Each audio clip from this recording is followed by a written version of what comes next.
Hey guys, what's up? It's Ripe again. In today's video, a ridiculous woman slapped an off-duty police officer at a public beach, claiming he is not allowed there because of his ethnicity. Here is what happened. Let's dive right into the video. There are days where you just want to give up knowing how the world is with all its stupidity and awful people abounding everywhere. You would think that at this day and age we could all just get along, but apparently that's not the case. We happen to live in this society where people step over each other. And at what cost? For themselves or for others? It doesn't matter what race you are, what background, what ethnicity, religion, sex, whatever, people can just be vile out there. And I've seen it firsthand because, well, I'm a cop. When I got my badge a few years ago, I've seen the worst of the worst. Shootings, gang warfare, hijackings and sex trafficking, to name a few. I see it on the job all the time, but when it hits close to home like it did for me and my family this past summer, then you know how it is real and you really want to do something about it. It all happened when me and my family were vacationing and taking a picnic in Escondido Beach, California. I love that place. I love the sunshine, the sand, the ocean, the waves and the warm weather. I wouldn't leave it for anything. Not even an entitled Karen who wants to ruin my day. I was lounging on my beach chair with my two kids as they were playing in the sand, building a sandcastle, and my gorgeous wife next to me sunbathing with her shades and hat on. I noticed out of the corner of my eye an entitled Karen approaching us with a look on her face of utter disgust and contempt. The beach runs along some beautiful coastline with a few houses dotted here and there. We just so happened to be in front of one of the homes and I wondered if it was the angry Karen's home, and that's why she stormed at us that day, because she thought that maybe we had trespassed on her property or something. I'm not really sure, but what ensued was one of the worst days of my life. I'd noticed just a few feet behind her was a sign that said, "Private beach rentals only," and I'd wondered if that was the cause of her disagreement or if it was just that she was being the nasty Karen that she is. "Excuse me, what are you doing here? You're not allowed on this beach," she said. I looked at her in surprise. "What do you mean? This is a public beach access." My kids continued to laugh and play while I got up and went towards her. She was getting angrier by the minute, and so I wanted to calm her down. "This is my beach," she said. "You're not allowed here." No, it's okay," I said. "I've been living here a while. I come to this beach all the time, ma'am, so I don't know what your problem is." She continued to get even angrier and angrier at me. "Listen here, you're not welcome here. I've seen a lot of your kind here, and I don't like you, and I think you need to leave. You are the reason why we are in a lot of this mess right now, so you just need to go back to your own country." I looked at her in shock. "Excuse me?" I said. "Own country? Ma'am, I think you got it wrong. I'm a United States citizen and I've been living in Escondido Beach here for a long time. My family actually grew up here in Southern California. What are you talking about?" "I'm talking about the fact that you were an illegal immigrant and you're not welcome here nor allowed on this beach. So you need to leave right away before I call the cops and illegal immigration services." The sweat started trickling down my face. I knew that this is going to be a confrontation that I could not get away from. She continued to get angrier and madder, flinging her arms up in the air. "You need to leave right now before I do something." She started kicking her feet in the sand. My kids looked over and started to frown. One of them even started to cry. By then, my wife had taken off her shades and her hat and had noticed what was going on. She got up and took my kids back towards to where she was sitting, and the Karen got even more angry and mad and continued to complain about us being on her beach.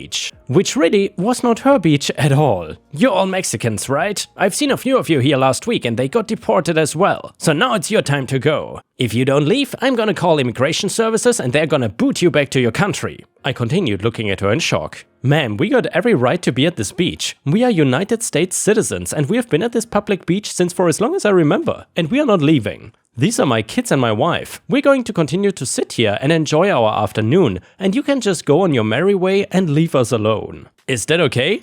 I sat down back on my chair calmly. She then storms over and starts knocking things over. "Listen to me, you beaner. You need to leave right now and get off my beach." "No ma'am, I'm not leaving. No matter what you say, I'm gonna sit right here and I'm gonna enjoy my spot. So you better leave right now." The next thing I know, she got up in my face and started screaming curse words at me and racial slurs. "You damn idiot. Don't you hear what I said? Do you not know how to speak English like the rest of us? You need to leave right now." And she then slapped me in the face. It hurt like hell too. I had no idea what to do just then. I wanted to take her by her hands and keep her calm, and I knew that would cause things to escalate even more.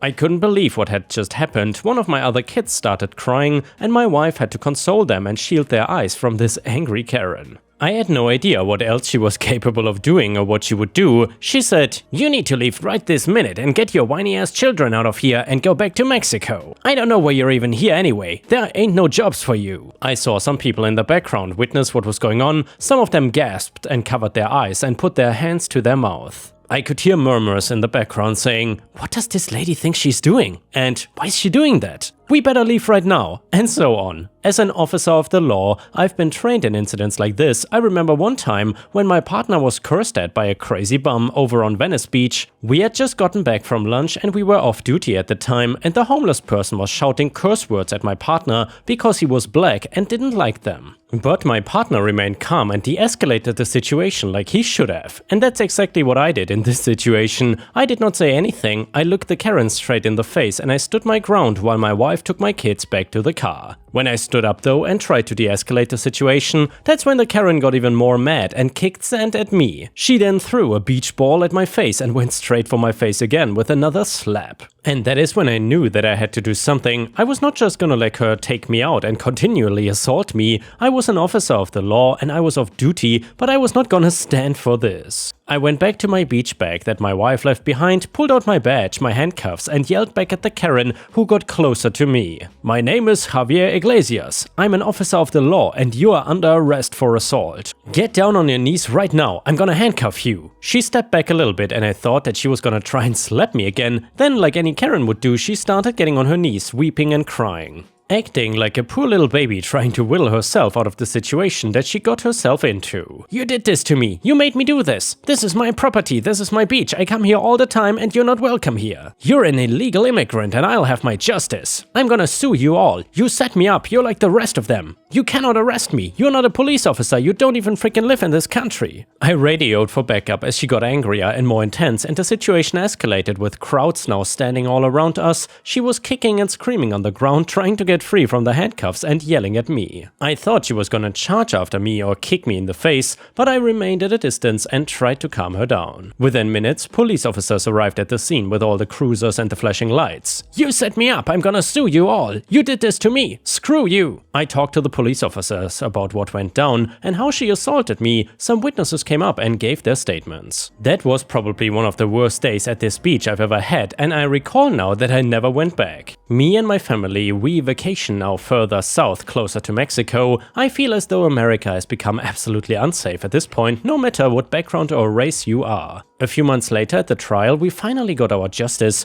Being a police officer, it was different being on the other side. When you're the one being attacked or assaulted, you have a little bit more empathy for those that you come across and those that you serve and protect each day. The nasty and hateful Karen at trial was sentenced to 2 years in prison. She was found guilty of assault and I couldn't believe my eyes when all this went down, that I got slapped by a Karen because I was Mexican. There is so much hatred in this world and all that we can do is stand up to what is wrong and do what is right. I don't know what I would do if I was not a police officer, but my family went back to that same spot just a few days ago. We sat down and had a picnic together, my kids playing in the sand again, and my wife sunbathing. I looked at her gorgeous body and I looked at the ocean and I was thankful for everything. It could have been worse. Now I know though that the ugly Karen is behind bars. And I hope that she learned a lesson, something that she will never ever do ever again. And the next one is titled, "My 18-year-old sister is getting married to her high school teacher." My younger sister is getting married to her 36-year-old high school teacher in a few days and everyone seems okay with it. She graduated a year ago and they told us that they were dating almost immediately after the graduation. I was shocked and angry, but everyone around me was happy and supportive of them. The teacher divorced his wife 2 years ago and started paying attention to my sister. He spoke to her after class regularly and paid special attention to her studies. I thought this was weird and talked to my sister about it, but she told me that he was helping her because she was the best student of her class. Which, yes, she was. And a few months ago, only a few months into dating, they announced that they were engaged. I tried talking to my parents about their age difference and stuff, but they didn't want to hear it.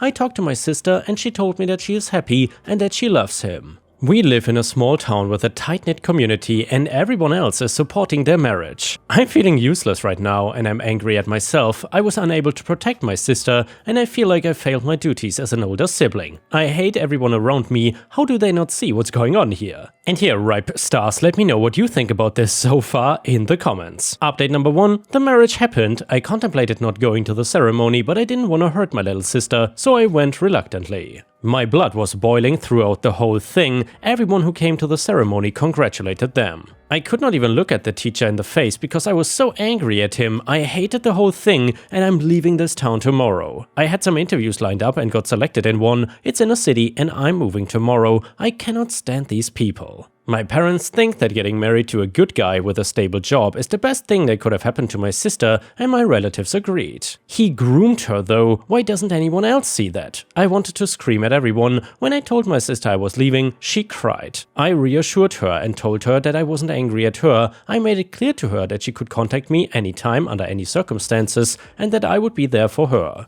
I bought her a phone and told her that I would talk to her regularly. I tried to not antagonize anyone because I want them to reach out to me if anything happens. It was very hard to do. I came very close to fighting several people. My sister was a star student. I always thought that she would go to a big college and become someone significant, but now she's going to be a housewife and that thought is destroying me.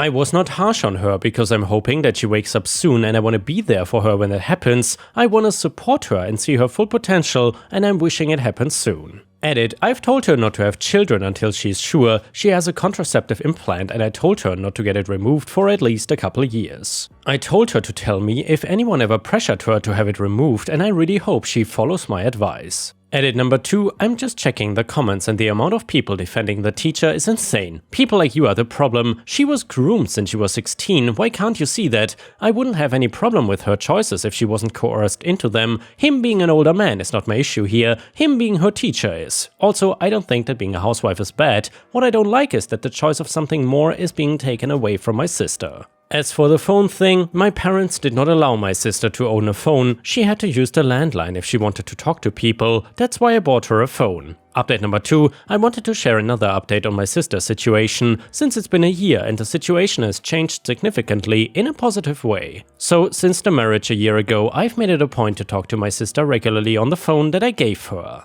A few weeks in, her husband started pushing her to be in a traditional wife role, which created a wedge between her and her friends. I made sure to keep in touch and to visit her once every month. Her husband did not like that, but he tolerated it to keep up appearances. To deal with my frustrations, I joined the gym and started working out. Luckily, my boss at my job turned out to be a great lady who listened to me and gave me a lot of support and advice. She told me I could call her when I needed help and became my mentor and an older sister I could lean on while also paying me well. Some months into the marriage, her husband managed to domesticate her completely. She stopped going out almost entirely and had very little independence, and he tried to start separating my sister from me. However, because I kept a good and consistent relationship with her, he was not able to do it. A couple months ago, he started hinting to my sister about wanting kids, but I kept repeating to my sister that she should not have children until a few years into marriage. Last month then, he told her directly that he wanted children and my sister told him that she wanted to wait. He started pressuring her to get her contraceptive implant removed, so last week I went back home to talk to him. I always try to be polite to him whenever I visit their home so that he doesn't have any ammo to try to separate us.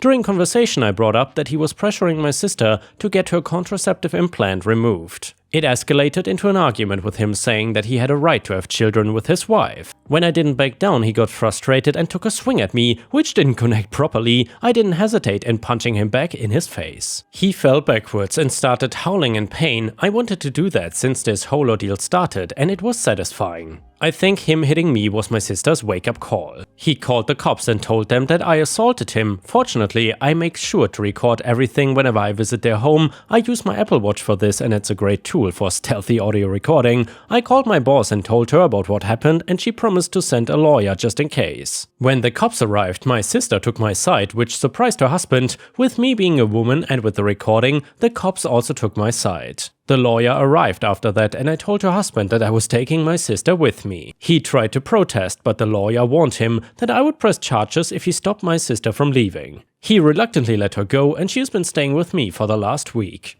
My parents were furious when they found out that my sister left her husband. They did not seem to care that he hit me, probably because I stopped talking to them. I'm still talking to my sister about what she wants to do, and we'll probably start divorce proceedings in a few days. Her husband and my parents have been trying to call and get her to come back, but I've made sure that she doesn't talk to them without me present. Throughout the whole thing, my boss has been super helpful and has been giving my sister advice about what she could do next. I know that I'm super lucky that my sister managed to wake up so soon and that I've had support from people like my boss. Throughout the whole of last year, I was worried about how my sister was gonna end up, but I'm elated now. And the next one is titled Super Entitled Ambulance Karen. So this just happened last night and I still cannot believe someone would do this. I'm a 30-year-old male and a paramedic. I've been in EMS for the past 8 years and I absolutely love my job. Last night we were dispatched to a 75-year-old female who fell at home. The patient stated that she tripped over her carpet and hit her head when she fell. We arrived on the scene and noticed that the home was a duplex with our patient's door on the right and her neighbor's door on the left. We made our way into the home and found her lying on the floor. The woman was awake and breathing. We started asking her the standard stuff like, "Are you okay? Does anything hurt? Do you remember the fall?" etc. She stated that she has a pounding headache and that she remembers walking to bed and then waking up on the floor. In my field, that's a pretty big red flag. We also noticed that she's got a pretty good lump on the side of her head and a big bruise starting to form already. Noticing the bruise, I asked her if she was on any blood thinners. She said that she was on blood thinners for a previous stroke she had a few years ago, and we urged her to let us take her to the hospital because there was a possibility that the fall could have caused a bleed in her brain and she should go to the hospital to get some scans done. She then agrees and we begin to package her up. We applied a C-collar around her neck in case of any C-spine neck injuries. She denied any neck or back pain, so we lifted her up and placed her on our stair chair. A stair chair is exactly what it sounds like. It's a chair with tracks that we use to carry patients up and down stairs. As we were getting her out of the house, her neighbor whipped the door open and started yelling about how she could not sleep with all the lights and noises outside. Apparently, the sound of the stair chair woke her up and she was not happy about that. My lieutenant walked over to her and apologized and said that we were dealing with a medical emergency and that we would be leaving soon enough. The Karen neighbor then noticed that our patient was her neighbor, and that's when she started yelling about something totally different. The entitled neighbor started yelling, "You cannot take her to the hospital. I have errands to run tomorrow and she needs to watch my kids." My lieutenant again reiterated that we were here for a medical emergency and that her health is more important than her errands. The entitled neighbor let out a loud huff and then slammed the door in his face. We thought that was the end of it, but we were wrong. After a few minutes in the back of the ambulance, we told our lieutenant that we could take the engine crew back to the station and that we were gonna be heading out in a few minutes. After we checked her vitals, got an IV going and started giving her IV fluids, my partner got out of the back and went up to the driver's seat. About 5 seconds later, the back doors of my ambulance fly open, and who do I see? Yep, the entitled neighbor, of course. Apparently she needed a few minutes to get dressed before coming outside. I yell at her, "What the hell do you think you're doing?" She yells back, "I told you that she cannot go to the hospital because she has to watch my kids tomorrow." She then starts trying to pull the cot out of the ambulance with our patient on it. Luckily, she did not know how to unlatch the cot and could not get her out. Our patient says, "I cannot watch your kids tomorrow because I fell and I might be having a stroke." The entitled neighbor yells back at her and says, "You are fine. You don't need to go to the hospital because you're not having a stroke." My partner then hears the commotion and goes to the back of the ambulance. He pulls her off the cot and I slam and lock the doors. You could tell that the entitled neighbor was about to become combative. It's important to know that either the police department or the sheriff's department responds to our calls too when it is at night. Because of where we were, it took a few minutes for the sheriff's department to show up on the scene, but he got there just in time. I could not hear much through the door, but I saw the officer get out of his cruiser with his taser drawn. My partner then runs back up to the driver's seat and starts heading to the hospital. The last thing I saw through the back window was the entitled neighbor stomping towards the officer and then her hitting the ground after being tased, which was super satisfying to watch. I was talking with my patient and asked what this was all about, and she said that the entitled neighbor will just drop her 3 young kids off at her house and leave for several hours at a time with no notice. My patient had no idea what she was supposed to watch the kids at all because, again, the entitled neighbor never even gives her a heads up about these kinds of things. Like I said in the beginning, this happened last night, so I don't have any updates. Small update to the story, my contact at the hospital said that the patient does not have a bleed. She does however have a really nasty looking bruise on her face from the blood thinners, it's incredibly common, and she will most likely be going home soon. There's no update on the neighbor, I probably will not hear anything back until my next day's shift. Another update. Hey everyone, sorry for the late update. Unfortunately, it's not as exciting as some of you would hope for. So I got in touch with the officer on that call and he said that the woman was not formally charged with anything, the patient is back home now and resting comfortably. Like I said before, the hospital found no signs of a bleed and she was discharged the next day. She was advised to file for an order of protection from the neighbor, but I don't believe I will ever be privy to that information unless something happens again. I read a lot of the comments and most people are saying to contact elderly abuse and DCFS. The only problem with filing those reports is having concrete proof. We never actually saw any children, so we cannot really say that they are abused or neglected at all. We can say that we have a suspicion, but for all we know,